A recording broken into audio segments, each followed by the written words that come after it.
Let me say this clearly. Agribusiness in Nigeria is not an escape plan for poverty. If you're watching this video because someone said farming is easy money, or you saw a post somewhere that says I planted with 200,000 and I harvested millions of naira, please pause, because this video might actually save you millions of naira and years of frustration. I've been in agriculture since 2019. I started 2018, but officially 2019, and I've seen farms fail. I've seen investors cry private, and yet I've seen the few farms that are succeeding. Today, I just want to tell you the raw truth, no hype, just facts. So if you're serious about investing in agriculture the right way, then you might need to watch this video to the end, save it, and also share it to someone that might need it. In 2021, someone contacted me with so much excitement. He has farmland, he has the capital, and he had just one belief. And that belief is, once the crop is planted, nature will do its work. 6 months later, weeds have taken over.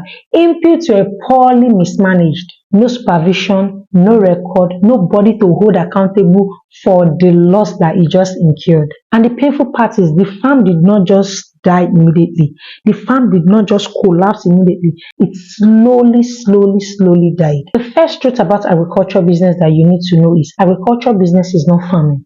Agriculture business is in the management. So you can invest millions of naira into planting of any crops that you like, but if you don't thoroughly manage it, that means the business aspect has collapsed. If you don't plan, track, supervise, and control, that means what you are doing is a gamble business, not agricultural business. Here's what people do not tell you. Most farms in Nigeria do not fail because of lack of money.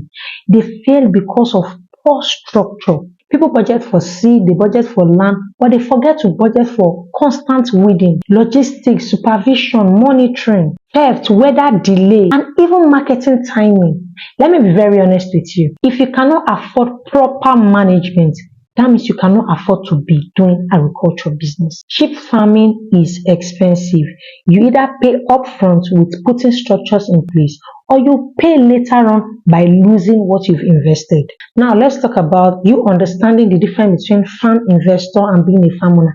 I've done a detailed video on that, on just that topic, so go and check out that video. In this video, I just want to summarize this for you because this is where many people get confused. A farm owner is emotionally involved in his farming business. A farm investor is system focused. A farm investor will ask, who is managing this? Who is supervising this? What structure are you putting in place here? What are the real yearly costs of running this business? How do I get updates? How is accountability done? The thing is, most people want investors' return, but they operate like casual farm owners. Agriculture rewards patience, skill, and structure, and not how fast, not urgency, not how quickly you want to do it. Because if you're in a hurry, agriculture will definitely humble you. Let me tell you something very uncomfortable. Agriculture is not tedious because of farming. Agriculture is very stressful because of the people that are actually helping you to run it. Labor management, communication gap, expectation versus reality. What you're expecting is different from what you're seeing on your farm, and that is why unmanaged farms struggle, and that is why our current services are positioned differently. The way I was operating 3-4 years ago is not the way I'm operating now, because I've seen that the main issue is not that because you don't have money to invest in it. It's not because you actually don't have the money to invest in management.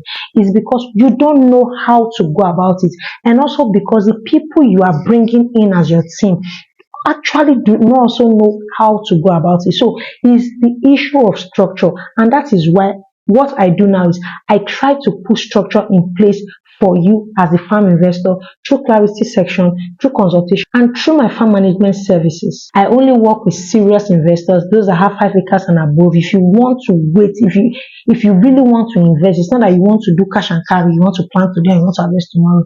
No, if you're a long-term investor, you can reach out to me. So if you're thinking of starting an agricultural business in 2026, I'm going to say, don't rush. Gain clarity first. Don't follow the trend that you are seeing. Oh, we made 700 million naira from cassava this year, so you too, you quickly go. Don't follow those urgencies. Take your time, because it's actually people that take their time to do the research, to gain clarity, to put structure in place. Those are the ones that stay long enough to make the return that's actually in agriculture business. So if you already have land or you already have capital, I'm going to suggest you book a section with me. Let us break down the actual cost. Let us see the model that fits you, that fits your location. Let us talk about the risks and let's talk about the real cost. Do you want to book a session with me? My details are always in the description box. And to end this video, let me tell you, agriculture can build wealth, but it's only those that takes it seriously as a business that will make the return in it. If you found this video helpful, smash the like button, subscribe to the channel, and I'm going to see you in the next.